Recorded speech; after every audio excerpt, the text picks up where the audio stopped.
Unfortunately, much of World War II can be traced from the decisions made at the end of World War I. The blame was laid on Germany for causing so much hostility, and as a nation, they got the brunt of the guilt. In the closing days of World War I, the Germans ousted the Kaiser and became a republic, but they went into a deep depression as a nation. It was not helped by the global financial crash of 1929. Germany's economy collapsed, currency was worthless. Amidst this chaos, an Austrian politician would rise up to give the nation hope. His name was Adolf Hitler. The Treaty of Versailles had left many countries with internal wars for power. Communism was now the big power in Russia. There was a right-wing movement in Europe called fascism, which was ruled with an iron fist by the men at the top. Fascists felt threatened by communism as it sought to spread wealth equally amongst the people, theoretically at least.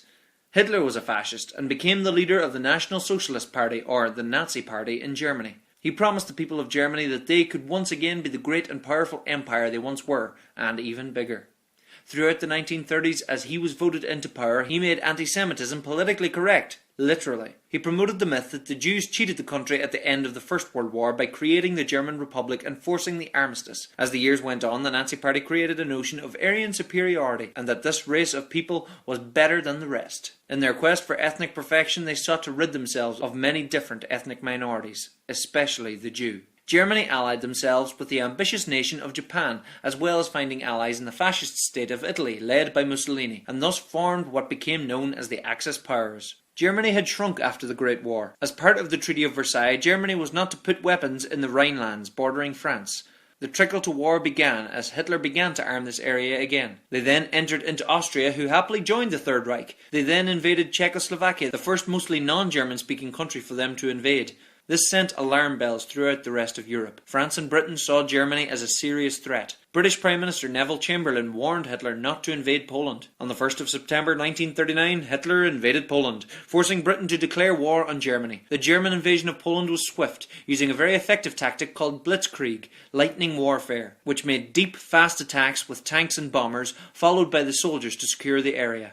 After conquering Poland, Denmark and Norway, Germany turned west. The German army pushed through the Low Countries quickly and efficiently. France and Britain moved through Belgium to meet them, but the German forces were too quick. The surviving forces had a mass evacuation of mainland Europe from Dunkirk. France quickly surrendered.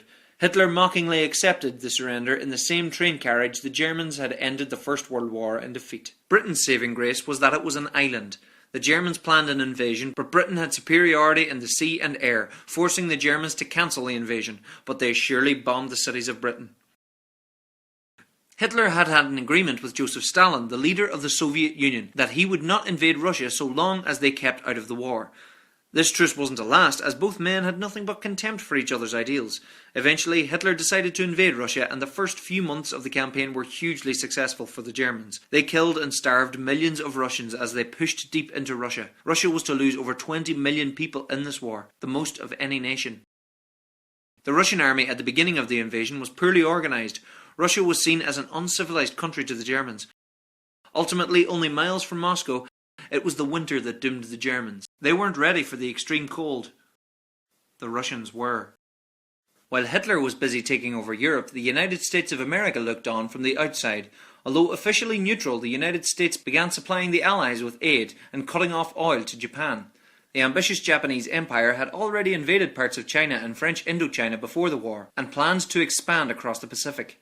On the 7th of December 1941, they led a surprise attack on the American Navy base of Pearl Harbor, causing huge destruction and terrible shock throughout the United States. The attack was supposed to stop the United States from interfering, but Japan had awoken the sleeping giant, and the United States of America declared war on Japan, and thus Germany declared war on the United States. Just as the war had been starting in Europe, Hungarian Jewish scientists who were in America were on a mission to warn the government. Having been studying nuclear physics, the scientists saw the potential for weapons of mass destruction and feared the Germans may be already working on it. They hunted down Albert Einstein for some street cred, who signed their letter to President Roosevelt confirming the danger and urging him to build this great weapon before the Nazis do. It was a race against time. The Allies moved right across the north of Africa in 1942. By 1943, the Italian people had ousted Mussolini, seeing the Allied approach through Sicily. The Allies moved on up through Italy, and German forces came straight in to take over the defences. June 6, 1944 was D-Day for the Allies, as they made a massive landing of troops in Normandy. They fought their way into France and eventually secured their position. Paris had been liberated. Russia, which by now had amassed a huge army, was pushing hard against the Germans. As the Red Army pushed back through Poland, they began to uncover a terrible truth. The Nazis had been rounding up Jews and other ethnic minorities and exterminating them in death camps. In what became known as Germany's final solution, they sought to obliterate the Jewish population of Europe. 6 million Jews were murdered in what became known as the Holocaust. The most infamous concentration camp, Auschwitz, became a custom-built death factory of gas chambers and furnaces. The Allies liberated the survivors. Many of the Jews returned home unwelcome, their houses taken in their absence.